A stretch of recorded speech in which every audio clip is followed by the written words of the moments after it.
So what if I told you that in the middle of a massive global catastrophe, having a spouse like someone living right there in the exact same house as you actually makes you significantly less likely to pick up the phone and call a doctor? Yeah, I mean, it is a completely counterintuitive data point. We sort of always operate on this assumption that a built-in support system naturally facilitates, better healthcare access. Like Right. you have a partner to help you navigate the system or just to urge you to get that weird cough checked out. But when we look at the actual behavioral footprint of a crisis, human psychology just, well, it completely flips the script on us. Okay, let's unpack this.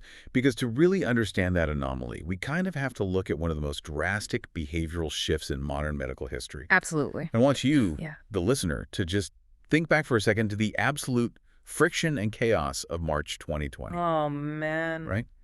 We were all barricaded in our homes, wiping down groceries with bleach, and the very concept of sitting in a physical waiting room suddenly felt like this unacceptable biological risk. Mm. Yeah, it was terrifying. And the crazy thing is, we have the precise data on how people reacted to that fear.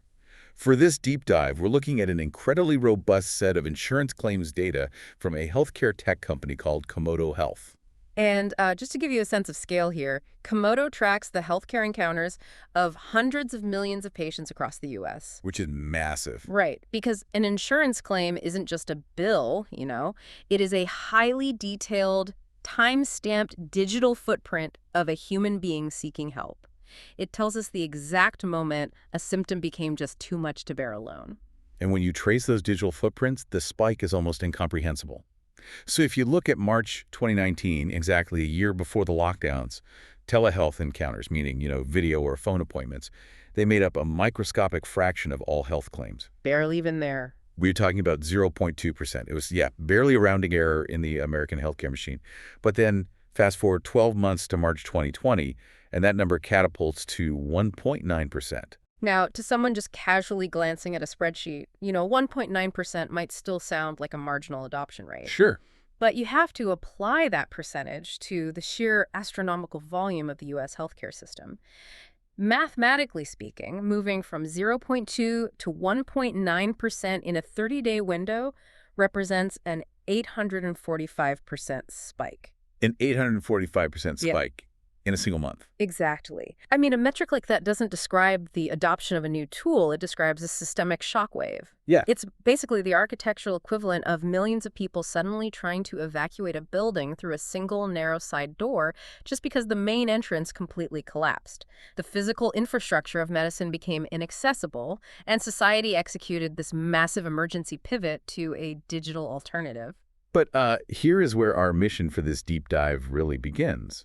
Because we're not here today to just marvel at a big number or debate whether remote care works in some vague abstract sense. Right, that's been done. Exactly. We have a stack of 4 deeply fascinating peer-reviewed studies on the table today, and our goal is to interrogate that 845% spike.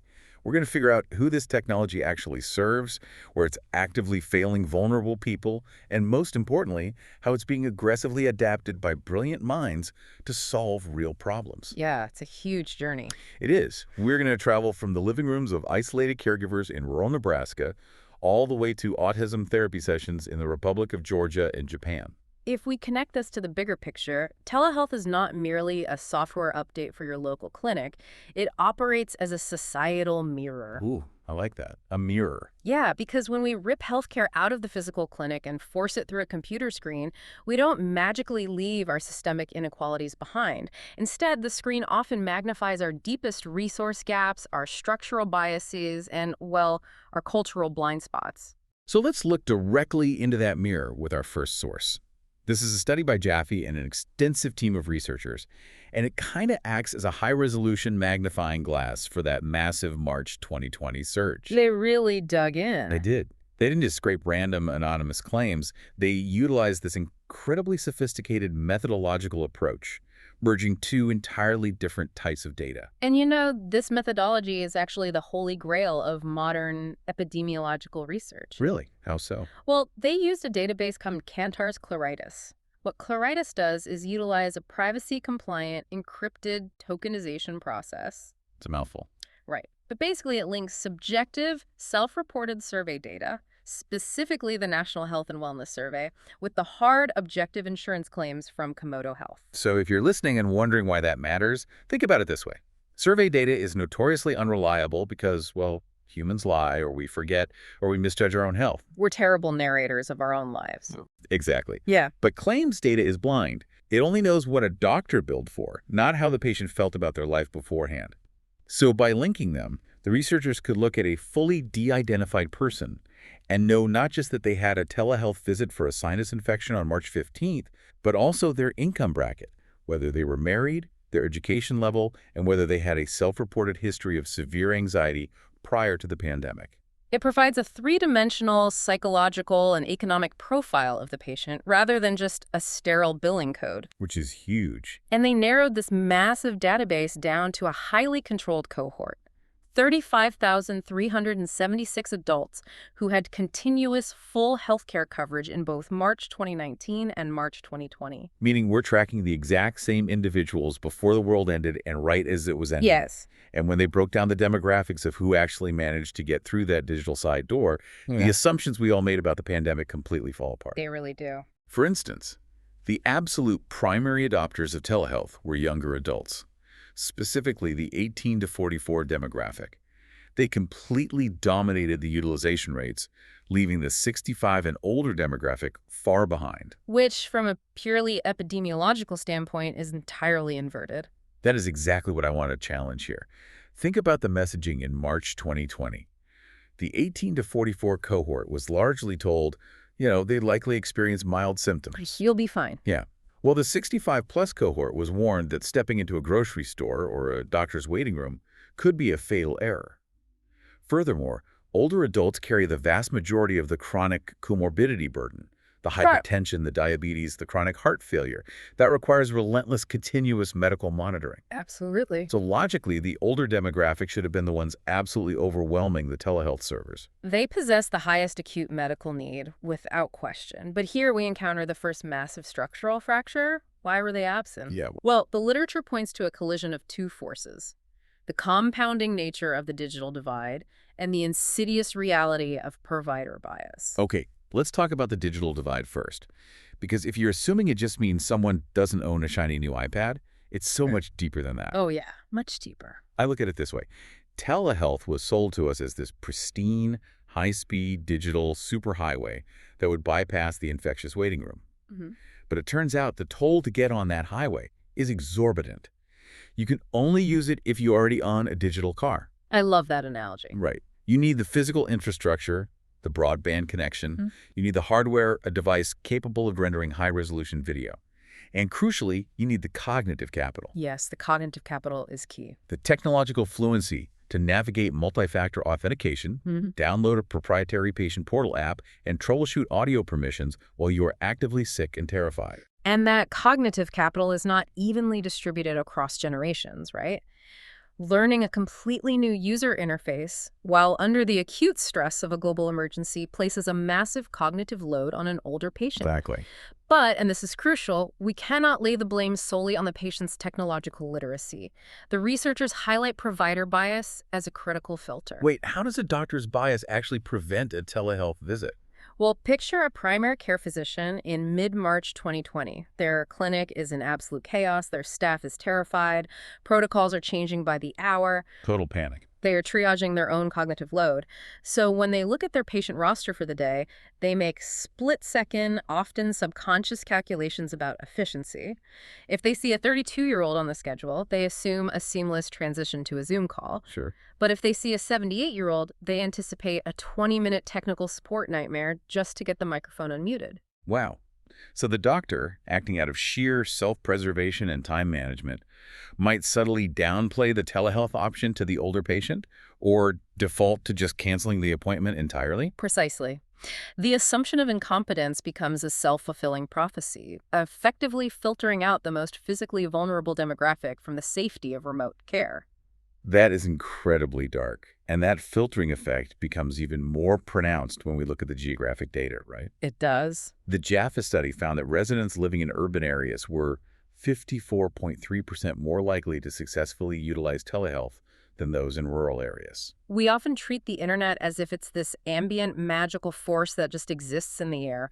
We forget that the internet is intensely physical. It is made of glass cables trenched into the dirt. Literally buried in the ground. Right. And the study pulls in data from the Federal Communications Commission noting that while 97% of urban Americans have access to high-speed fixed broadband, only 65% of rural areas possess that infrastructure. And trenching fiber optic cable through the Appalachian Mountains or across the vast expanses of the rural South costs tens of thousands of dollars per mile. If the telecom companies don't see a dense enough population to guarantee a return on their investment, they simply do not build it. Which perfectly explains the regional disparity the researchers uncovered. The southern United States lagged drastically behind the Northeast, the West, and the Midwest in telehealth adoption. It's a compounding penalty. It is. The South struggles with some of the highest poverty rates and lowest median household incomes in the country. So you are combining a lack of corporate infrastructure investment with a population that often cannot afford the monthly premium for the bandwidth, even if it were available. Area deprivation is the ultimate predictor of telehealth failure. But let's circle back to that anomaly we teased at the very beginning, because this is the data point that absolutely stopped me in my tracks. The marriage data. Yes. When they cross-reference all this usage data with the self-reported survey information, they looked at marital status. And the data proved that married individuals, people who had a spouse physically living with them, were 19.1% less likely to use telehealth than individuals who were single, divorced, or widowed. It is a brilliant illustration of how sociology dictates medical behavior. When you're assessing a medical intervention, you can't just look at the technology, You have to look at the household ecosystem. Right, because my immediate assumption would be that having a partner makes it easier. Like if my internet goes down, my wife can hand me her phone. If I can't figure out the login, she can help. Logistically, a multi-person household has more operational resilience. So why did living alone drive people to the digital doctor? You have to analyze the psychological reality of that specific moment in time. March 2020 was an era of profound, forced social isolation. For a married couple, the household acts as a closed-loop emotional system. Okay, what do you mean by that? Well, if you experience an ambiguous symptom, a scratchy throat, a mild headache, you vocalize it to your spouse. They act as a sounding board. They might say, "Oh, you're fine. The pollen is just bad today," or "Let's wait a day and see." They provide immediate friction against the spiral of health anxiety. They absorb the initial panic. Exactly. But for an individual living alone during a lockdown, that sounding board does not exist. The silence of the apartment amplifies the anxiety.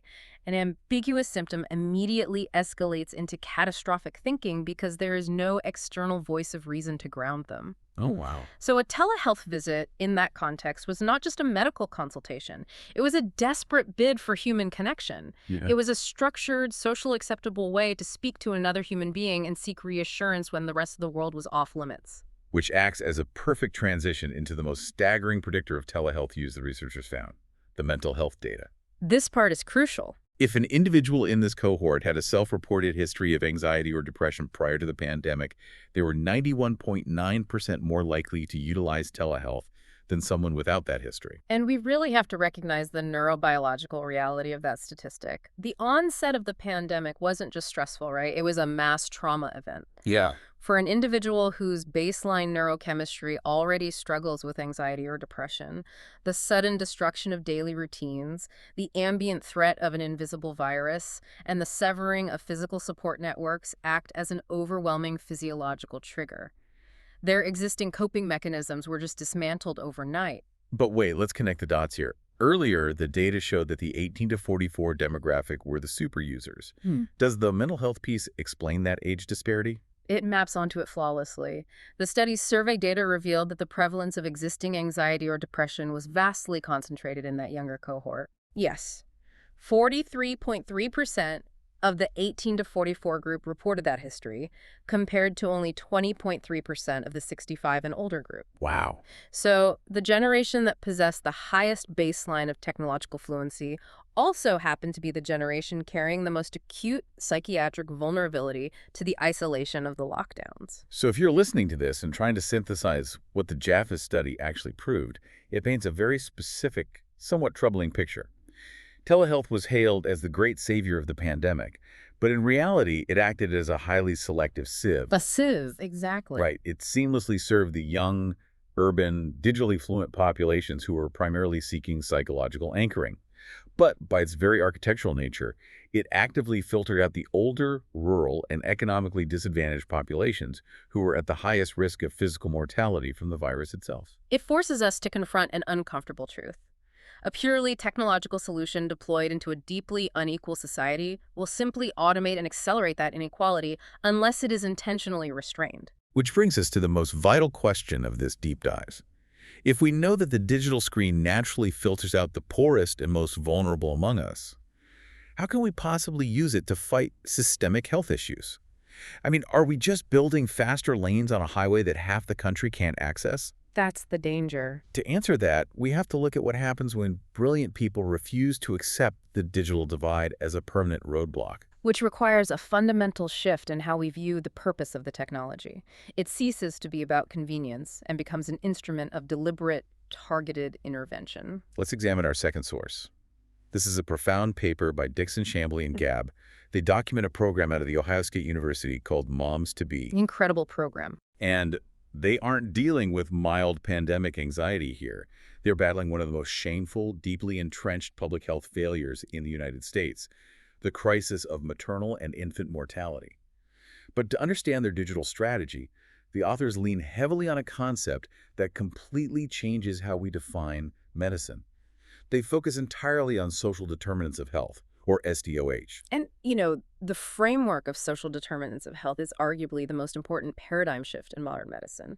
Yeah. Historically, Western medicine was obsessively biological. If you were sick, we looked at your cells, your genetics, your pathogens. But the SDOH framework fundamentally shifts the focus from your biology to your ZIP code.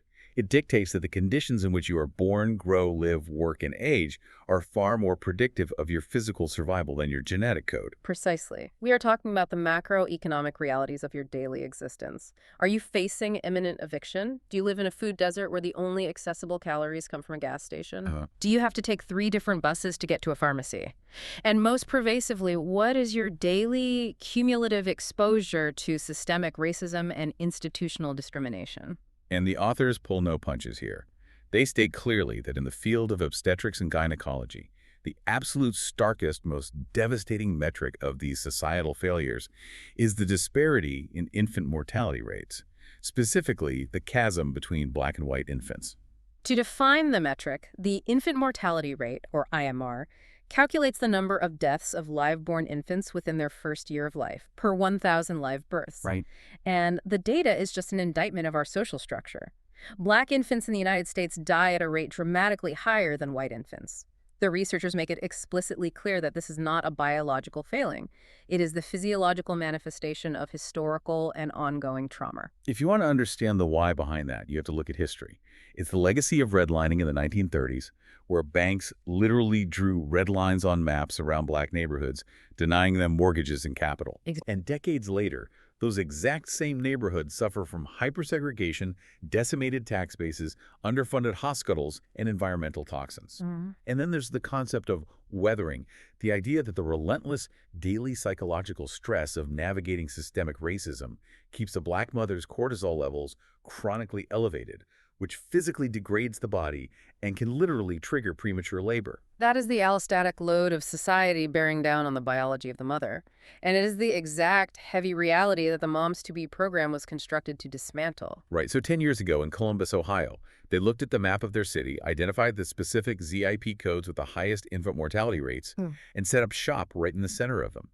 Over 70% of the mothers they serve are non-Hispanic Black, and almost 90% rely on Medicaid to survive. A very specific, vulnerable demographic. And to understand how radical their telehealth pivot was, we first have to understand the intense physicality of their original model. The original Moms to Be model was a masterpiece of holistic, tactile community intervention. They didn't operate out of a sterile hospital tower. They partnered with local community centers and church basements to host weekly 2-hour sessions. A mother would walk in and immediately be surrounded by a multidisciplinary safety net physicians, specialized nurses, social workers, dietitians. And they didn't just hand her a pamphlet on nutrition and send her home. They addressed the immediate, crushing realities of the social determinants of health right there in the room. They served a hot, nutritionally dense, heart-healthy meal, knowing it might be the only high-quality protein the mother received that day. Which is vital. They provided on-site childcare, eliminating the massive logistical barrier of finding a sitter for older siblings. They paid for the taxi or the bus pass to guarantee she could physically get there. And while all those basic survival needs were met, they taught classes on safe infant sleep environments, breastfeeding, and stress reduction. It was a physical sanctuary. It was an ecosystem of trust built on tangible face-to-face support. And then the lockdowns hit. The church basement is padlocked. You cannot gather the women. You cannot serve the hot meal from a buffet line. You cannot hold someone else's child. Everything just stops. Yeah. They had to take this incredibly intimate, tactile lifeline and somehow force it through the very digital filter we just established, natively excludes poor, marginalized communities. Yeah. Which brings me to my core question. Yeah. You're trying to patch a bursting pipe over a video call when the person on the other end doesn't even own a wrench. How do you digitally replace a hot meal? The short answer is you don't, and you shouldn't try. Okay. The brilliance of the moms-to-be crisis response was that they immediately recognized the limitation of the technology. They didn't view telehealth as a magic replacement for physical resources. They weaponized it as a high-speed triage tool, and then they engineered entirely new physical workarounds to deliver the actual resources. But before they could even triage, they had to solve the digital car problem. These are mothers living well below the poverty line. Telling them to just log on to Zoom is absurd if they don't have a device or a data plan. So how did they bypass the broadband monopoly? They tapped into the bureaucracy of the federal government, specifically leveraging the FCC's Lifeline program. Let's talk about the mechanics of that because it's fascinating. The Lifeline program actually started back in the Reagan administration to ensure low-income families had landlines, and it was modernized over the decades to include broadband and cellular data. Right. It essentially subsidizes the cost, providing eligible households with free or deeply discounted smartphones, what people colloquially call government phones, along with a baseline allowance of monthly data and voice minutes. So by navigating that bureaucracy for the mothers, moms-to-be effectively handed them the wrench. They provided the physical hardware necessary to access the digital sanctuary. But the researchers documented a really crucial behavioral quirk regarding how these mothers actually used those phones. The program coordinators quickly realized that if they called the mothers, no one picked up. But if they sent a text message, the response rate skyrocketed. From a behavioral economic standpoint, why is texting so vastly superior in a poverty context? It comes down to the cognitive and economic cost of synchronous versus asynchronous communication. Explain that distinction for us. So synchronous communication, like a live phone call, demands your immediate, undivided attention in real time. If you are a mother working a precarious, inflexible shift at a fast food restaurant, or if you're managing 3 toddlers in a cramped, noisy apartment, a ringing phone is an intrusive demand you simply cannot meet. Right, you can't just drop everything. Furthermore, if you are operating on a prepaid phone plan with strictly capped voice minutes, answering a call from a medical clinic, which often involves being placed on hold for 20 minutes, is a literal drain on your financial resources. Wow, so it's an economic penalty just to speak to your doctor. Exactly. But a text message is asynchronous. It waits for you. It utilizes almost zero data. It doesn't drain your voice minutes. And most importantly, it grants the mother cognitive breathing room. I love that phrase, cognitive breathing room. Yeah, she can read the message, process the medical information, and formulate a response at midnight when the kids are asleep, and she finally has a moment of quiet agency. The text message respects the chaotic reality of her environment. That is profound. So they connect them via subsidized hardware and asynchronous text, but they still have to run the educational sessions. They pivot to a secure, IPA-compliant version of Zoom, but they instantly realized they couldn't just mirror the old 2-hour format. Because the environment had changed. In the church basement, they had childcare. On Zoom, the mother is at home and the older siblings are likely in the same room trying to do their own virtual schooling on limited bandwidth.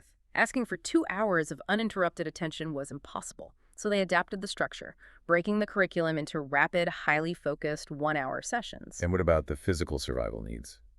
The hot meals? This is where the telehealth triage comes in. During the virtual case management check-ins, the social workers would aggressively screen for food insecurity or lack of diapers. Once they identified the deficit digitally, the moms-to-be staff physically coordinated with local food banks and community partners to set up highly localized, drive-up distribution points. The screen diagnosed the need, the community network delivered the treatment. But the study outlines an even more permanent, systemic shift that happened behind the scenes. They began integrating the social determinants of health survey data directly into the back end of the hospital's electronic medical records, or EMRs, systems like Epic or Cerner. If you aren't in healthcare, this might sound like boring administrative paperwork, but it is actually a massive structural revolution. It really is. It is a fundamental rewiring of what the hospital is legally and financially obligated to care about. Traditionally, the architecture of an EMR is designed entirely around biological billing codes. It tracks your blood pressure, your A1C levels, your surgical history. It had no mechanism to understand your life outside the clinic walls. But by hard-coding the SDOH data into the EMR, they're utilizing what are called Z codes in the ICD-10 medical coding system. For example, there is a specific code, Z59.0, for homelessness. If a moms-to-be navigator discovers over a Zoom call that a mother is facing imminent eviction, they log that Z code directly into her permanent medical chart. And once it is in the EMR, it triggers the automated bureaucratic machinery of the hospital. Just as an alarmingly high blood pressure reading would automatically trigger a mandatory referral to a cardiologist, logging an eviction code triggers an automated, trackable referral to a housing social worker. It forces the medical-industrial complex to treat poverty as a valid, actionable pathology. And beyond the heavy machinery of the hospital system, the researchers highlighted how these mothers were empowered by a brilliant ecosystem of mobile apps that put the power directly in their hands. They effectively built a digital toolkit for survival. Let's look at a few of the mechanics of these apps. A prime example dealing with food insecurity is the WIC Fresh EDT app. WIC is the Federal Special Supplemental Nutrition Program for women, infants, and children. Historically, utilizing WIC involved carrying around cumbersome paper vouchers, holding up the grocery store line while the cashier manually checked what specific brand of milk was approved, and, enduring the intense public stigma of poverty. Right, it was an intentionally humiliating user experience. It often was, but the app completely streamlines that friction. It digitizes the process. A mother can privately check her benefit balance, scan barcodes in the aisle to see if an item is approved before she gets to the register, and locate specific stores that accept the benefits. It restores dignity and efficiency to the act of feeding her children. Then you have Text for Baby. This is an exercise in the power of simplicity. It doesn't require a smartphone or a data plan. It just utilizes SMS text messages. A mother enters her due date, and the program sends 3 free text messages a week, perfectly timed to her exact stage of pregnancy and continuing through the baby's first year. It's brilliant. If she is at 24 weeks, she gets a text about glucose screening. If the body is 2 months old, she gets a text about vaccine schedules. It is just-in-time health literacy delivered directly into her pocket in the exact asynchronous format we already established she prefers. And perhaps the most culturally urgent application they utilize is called IRTH. IRTH. Right. They intentionally dropped the B in birth to signify the removal of bias. Exactly. IRTH functions essentially as a Yelp for Black maternal care, but the stakes are life and death. It's a platform specifically engineered for Black and brown women to leave detailed, community-sourced reviews of obstetricians, pediatricians, and specific hospital wards based on how they were treated. Which directly combats that weathering effect we talked about. If systemic racism in a hospital is killing mothers, IRTH uses the digital network to create a protective shield. A mother can check the app and see, okay, this specific doctor dismissed a Black woman's pain last month. I am going to request a transfer. It weaponizes crowdsourced data for survival. So when we look at the aggregate impact of all these digital interventions for moms-to-be during the chaos of 2020, the data is a triumph. The researchers noted that while they struggled to recruit new pregnant women simply because they couldn't physically hand out flyers at bus stops, the attendance and retention of the women already in the virtual groups actually grew every single month. And the most vital metric, postpartum visits. Historically, for mothers on Medicaid, the rate of attending the 6-week postpartum checkup is abysmally low because the logistical hurdles of traveling with a newborn are insurmountable. But when moms-to-be shifted those critical check-ins to telehealth, attendance actually increased. It definitively proves that if you do the hard systemic work of eliminating the digital and logistical friction, if you subsidize the phone, respect their communication bandwidth, and seamlessly integrate social support, the technology transforms from a barrier into a lifeline. Virtual groups provided deep, stabilizing emotional support for mothers who were trapped in extreme physical isolation. But as incredible as the moms-to-be outcome is, if you are listening to this, you might realize that mothers with newborns are not the only demographic drowning in extreme chronic isolation. Oh, definitely not. In fact, there is an entire shadow workforce in this country whose daily existence is defined by isolating, unpaid medical labor. Which transitions us perfectly to our third source. We have a study here by Surwey and Walmsley that turns the camera away from the traditional patient and focuses on the hidden engine of the entire American healthcare system, the family caregiver. The macroeconomic reality of the family caregiver is just staggering, and yet they are almost entirely erased from standard economic discourse. In the United States alone, family members, spouses, adult children, siblings who provide continuous care for adults with chronic, debilitating conditions deliver an estimated $470 billion of unpaid care every single year.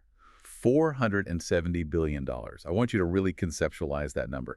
That is larger than the entire gross domestic product of Austria. It's mind-boggling. This is an invisible army of untrained civilians who are quietly keeping their loved ones alive in spare bedrooms, managing complex pharmacology, operating feeding tubes, and absorbing the emotional terror of cognitive decline, all without a paycheck or a union. And the physical and psychiatric toll it exacts on them is catastrophic. The clinical literature consistently demonstrates that family caregivers suffer from significantly higher rates of chronic inflammation, cardiovascular disease, sleep deprivation, and clinical depression than their non-caregiving peers.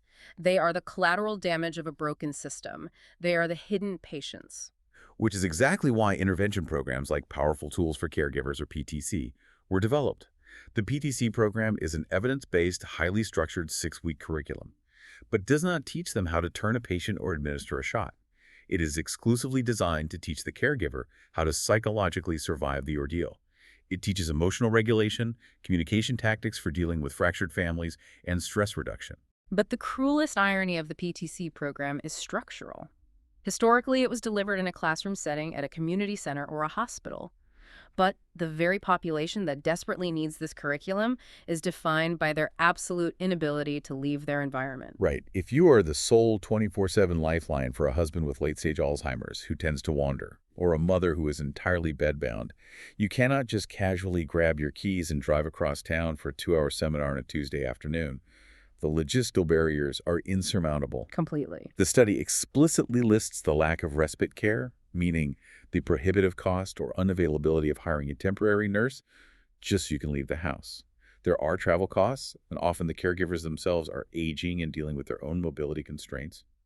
Recognizing this structural failure, Surley and Walmsley designed a pilot study to see if they could rescue the curriculum by porting it entirely to a telehealth format. They recruited 16 highly burdened caregivers spread across a vast geographic area covering 4 states: Wisconsin, Minnesota, Nebraska, and Oregon. And they utilized a specific telehealth software platform called VC to run synchronous, live, multi-participant video classes. But think about the technological hurdle here.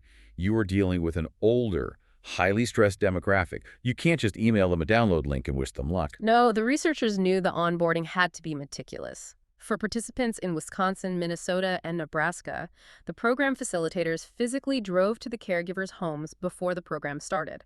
They sat in their living rooms, installed the VC software, tested the webcams, and administered the baseline psychological surveys in person. But in Oregon, the rural distances were simply too massive for house calls. So they had to conduct the entire technical onboarding remotely over the phone, guiding these stressed caregivers step by step through the installation process. And despite that intense initial friction, the compliance data they recorded was astounding. Out of the 6 mandatory weekly classes, the average attendance across the cohort was 5.5. Which is an exceptionally high retention rate for any adult education class, let alone for a population whose daily schedules are routinely destroyed by sudden medical emergencies. It proved definitively that the telehealth delivery mechanism successfully bypassed the geographic and logistical prison of their caregiving duties. However, proving that they could log on is only an administrative victory. The vital question is whether staring at a grid of faces on a laptop monitor actually provided clinical psychiatric relief. Right. Did it actually work? Exactly. To measure this, the researchers deployed 2 distinct psychological instruments. The first was the Buckus Caregiving Outcome Scale, or BCOS, which measures general life changes and perceived burden. The results there showed a positive trend, but they didn't quite reach statistical significance. But the second instrument they used told a radically different, incredibly powerful story. They used the CESDR scale, the Center for Epidemiologic Studies Depression Scale revised. For context, this isn't a vague "how are you feeling" quiz. It is a rigorous 20-item clinical screening tool that measures the acute somatic and cognitive symptoms of clinical depression, things like appetite loss, sleep disturbance, feelings of worthlessness, and psychomotor retardation. Before the 6-week telehealth program began, the median score for this cohort was a 15, which indicates a highly elevated, highly concerning burden of depressive symptoms. Immediately following the conclusion of the digital program, that median score plummeted to a 9. Wow. That is a statistically significant, profound reduction in the clinical markers of depression. Okay, I have to play the skeptic here, and I want to use an analogy to explain why this data point confuses me.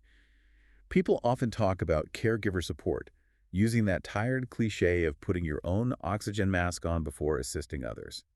I hate that analogy because it implies a temporary emergency. Caregiving isn't a plane crash. It's living in a building where the roof is constantly caving in. So a better analogy is architectural load bearing.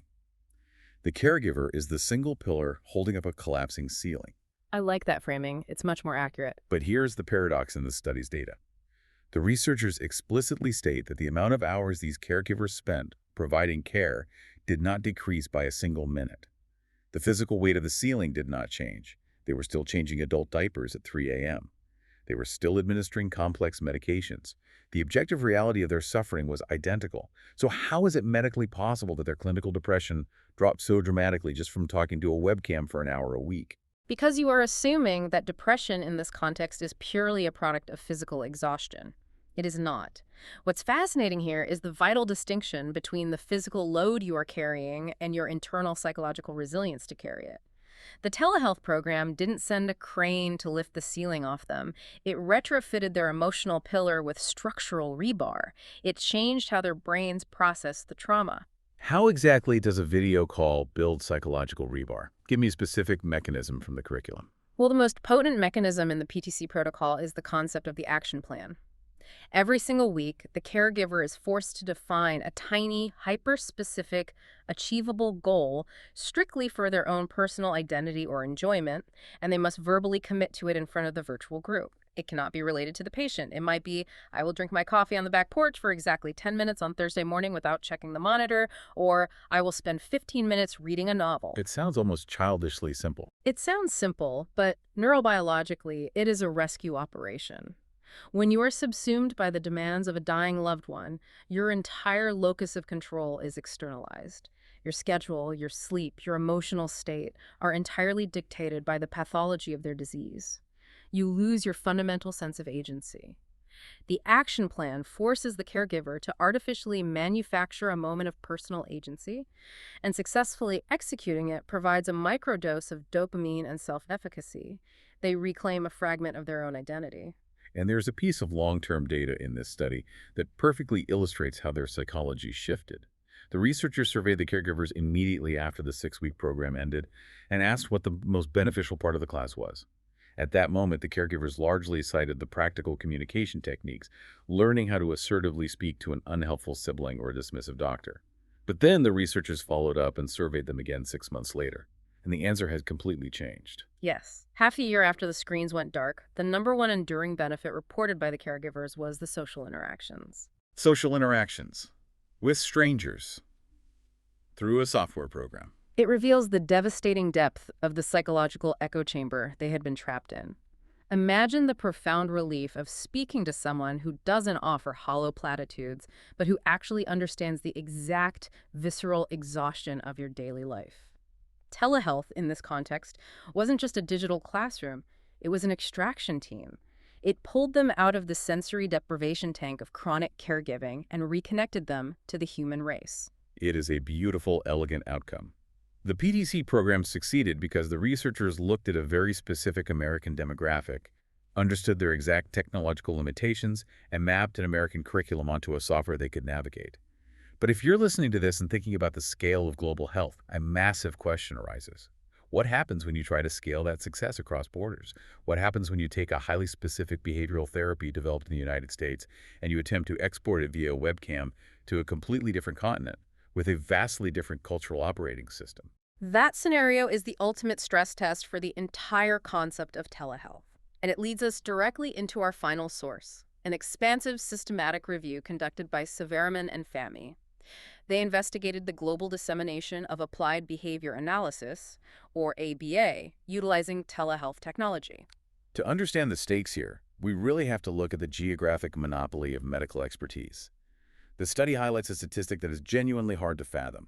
As of the year 2020, over 95% of all board-certified behavior analysts, the highly specialized experts trained to design and oversee behavioral interventions for individuals with autism and developmental disabilities, resided in just two countries, the United States and Canada, Yeah. 95%. The disparity is almost absolute. Autism spectrum disorder is a universal human reality. It does not respect national borders. But the credentialed infrastructure to support those families is entirely hoarded in North America. If a family in a rural village in Albania or a provincial town in Japan receives an autism diagnosis for their child, their statistical probability of finding a localized, certified behavioral interventionist is functionally zero. Therefore, telehealth is not just an alternative option. It is the sole viable bridge to export that desperately needed expertise across the globe. So, Severaman and Fahmy meticulously reviewed 9 different international studies where clinicians attempted to apply American ABA therapies via telehealth in vastly different environments, countries like Albania, Japan, the Republic of Georgia, Saudi Arabia, and Greece. And to analyze how these therapies survived the journey, they utilized an analytical tool called the Healy et al. Framework. Now, earlier you mentioned cognitive friction, so how does this Healy framework actually map out that cultural friction? The Healy framework is a brilliant sociological tool designed to categorize the specific ways an evidence-based intervention must be mutated to survive in a foreign cultural ecosystem. It breaks these adaptations down into 3 distinct areas of cognitive and structural friction. Okay, what are they? First, community outreach and involvement. Did the American experts actually humbly consult with local stakeholders before imposing their system? Second, changes to the structure and process. Did they have to alter the physical location, the gender of the therapist, or the literal language of delivery? And third, adaptation of content. Did they have to change the visual graphics, the examples, or the cultural metaphors used in the training materials to make them comprehensible to the local mind? Let's get into the granular, specific examples of these cultural collisions from the studies, because this is where the arrogance of Western medicine gets a massive reality check. It exposes how much of what we confidently label as standard objective medical practice in the U.S. is actually just heavily ingrained, localized American cultural bias. It is a profoundly humbling realization. Let us begin with the fundamental concept of emotional display rules and communication styles. In the United States, when a pediatric behavioral therapist is trained, they are explicitly taught to utilize a highly animated, hyper-expressive demeanor. They use exaggerated facial expressions, large hand gestures, and a highly varied, almost musical vocal intonation when delivering praise or instructions to a child. It is deeply embedded in American developmental psychology. Right, the whole "great job, buddy" approach. Lots of clapping. Exactly. But the systematic review notes that when you attempt to project that exact same behavioral template via a webcam into a household in certain Asian cultures, particularly Japan, it creates massive cultural dissonance. In a more collectivist culture that values emotional restraint and subtle interpersonal harmony, a highly animated, loud American therapist appearing on a screen can seem bizarre, invasive, or entirely inappropriate. That makes total sense. If a US-based expert tries to rigidly enforce that communicative style onto a Japanese parent they are coaching, the parent will likely reject the intervention entirely because it violates their cultural baseline. It's not bad medicine. It's just the wrong cultural frequency. And then we see collisions with deeply rooted sociological and gender structures. In one of the studies reviewed, U.S. clinicians were using telehealth to train local interventionists in Saudi Arabia. And they immediately collided with the structural realities of gender segregation. In many traditional Middle Eastern households, the physical and social boundaries between unrelated men and women are strictly enforced. It is culturally inappropriate and potentially scandalous for a male therapist to directly interact with or intimately coach a mother on how to manage her child's behavior, even through a digital screen. So, relying on the Healy framework structure category, they couldn't just tell the family to get over it. They had to structurally adapt the intervention by implementing strict gender matching protocols. They had to ensure that an American male trainer was only permitted to securely video conference with male local interventionists. If you do not actively respect the contingency arrangements and power dynamics of the culture you are entering, your brilliant medical software is useless. But perhaps the most conceptually fascinating barrier they encountered was pure linguistics. It's the naive assumption that you can simply run an English clinical manual through Google Translate and the therapy will function identically. Yes. The example from the Republic of Georgia blew my mind. In American ABA therapy, the bedrock of the entire discipline is a concept called behavior-specific praise. The clinician is drilled to never just say, "good job." You must deliver immediate, highly specific verbal reinforcement. You have to say, "good job making eye contact," or "I love how you put the red block in the blue bucket." The psychological mechanism relies on temporal contiguity. The praise must immediately follow the behavior so the child's brain links the two. But the trainers attempting to implement this via telehealth in the Republic of Georgia hit an impenetrable linguistic wall. Because of the grammatical structure of the Georgian language itself. If you are listening and you speak English, our language is relatively modular. We can easily string nouns and verbs together. But Georgian is a highly complex agglutinative language. It relies on a dense system of prefixes and suffixes attached to the verb root to convey meaning. Which means that attempting to construct a highly specific multivariable sentence of praise in Georgian is grammatically cumbersome. By the time the local therapist formulates the correct grammatical structure to specifically describe the block, the bucket, and the action, the moment has passed. The temporal contiguity is broken. The linguistic structure itself actively resists the American behavioral protocol. So how did they adapt? They literally had to compromise the American gold standard. The therapist had to pivot and rely much more heavily on general, non-descriptive praise, the equivalent of just saying good, because forcing the English methodology into the Georgian syntax was clinically ineffective. And it isn't just spoken language, it is the silent language of the body. The review highlighted a study conducted via telehealth in Greece, which perfectly illustrates the psychology of proxemics, or personal space. In ABA, clinicians conduct a functional analysis to determine what triggers a child's tantrum. They test different variables. Is the child reacting to a loud noise? A difficult task, being ignored. But the researchers working with the Greek population had to explicitly invent an entirely new, culturally specific trigger condition. They added a variable where the child was allowed to escape physical touch. If an American clinician is sitting in an office in Chicago watching a video feed from Athens, they might be completely baffled as to why a child suddenly exhibits severe avoidance behaviors when an adult enters the room.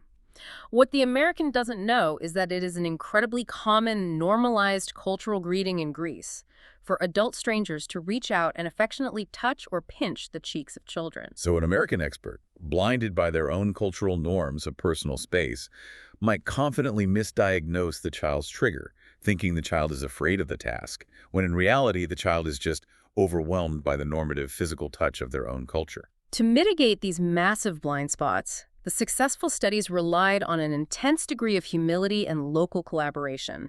They utilized a rigorous process of translating and then back-translating all clinical materials to ensure conceptual, not just literal accuracy.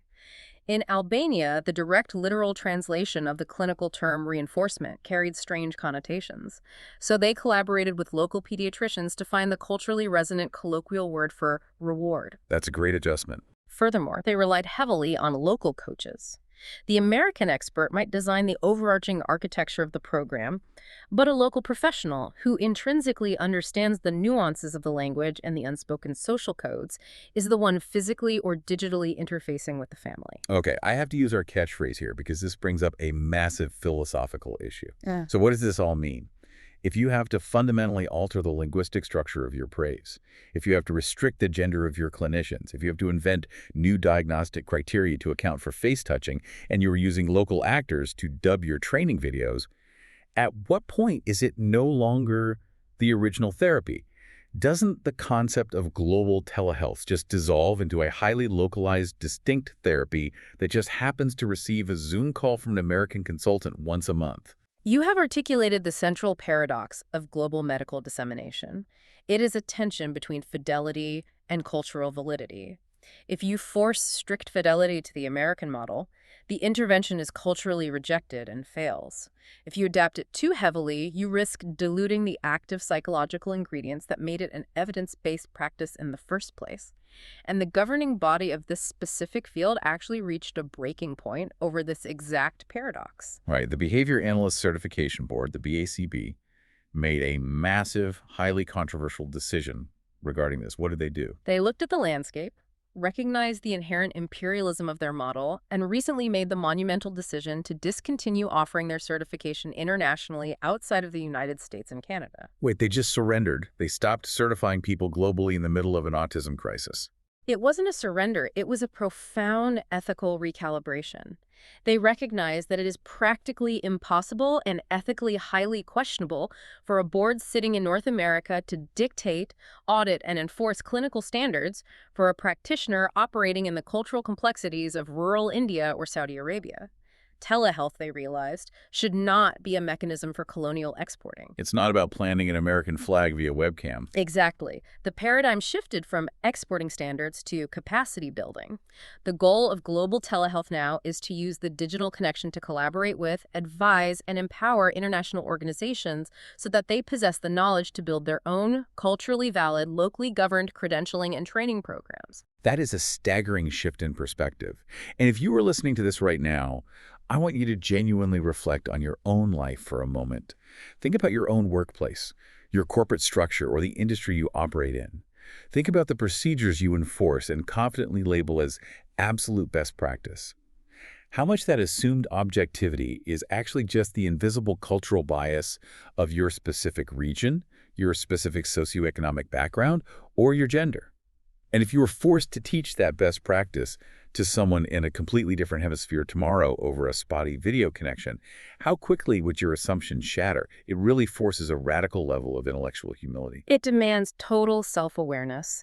Because telehealth strips away the shared physical environment we usually rely on to bridge misunderstandings, it forces every single participant to be meticulously explicit and intentional about the cultural baggage they are bringing to the screen. Okay, let's pull all these disparate threads together and look at the tapestry we've woven today. We began this deep dive by staring at a sheer mathematical cliff. That mind-bending 845% explosion in telehealth adoption in a single month. We saw how the sheer force of that pivot ruthlessly exposed the fault lines of our society, inherently leaving behind the older populations who lacked the cognitive capital for the technology, and the rural and southern populations who were structurally denied the broadband physics required to access it. But we refused to end the story at the digital divide. We analyzed how intentional, empathetic design can actively subvert those barriers. The Moms To Be program proved that if you navigate the federal bureaucracy to supply the physical hardware, respect the economic necessity of asynchronous texting, and fundamentally rewire the hospital's EMR backend to recognize poverty as a medical crisis, you can build a digital sanctuary for the most marginalized mothers. We looked at the hidden $470 billion shadow economy of the unpaid family caregiver, and we saw how the powerful Tools for Caregivers program utilize software not to change the objective reality of their grueling physical labor, but to install psychological rebar, reconnecting them to a peer network that broke their isolation and significantly reduced their clinical depression. And finally, we explored the ultimate frontier of global dissemination. We learned that the hubris of a copy-paste medical export is doomed to fail. To truly utilize global telehealth, clinicians must possess the humility to navigate linguistic barricades, deeply respect foreign sociological structures, and fundamentally shift their role from American medical colonization to global capacity building. It all distills down to one truth.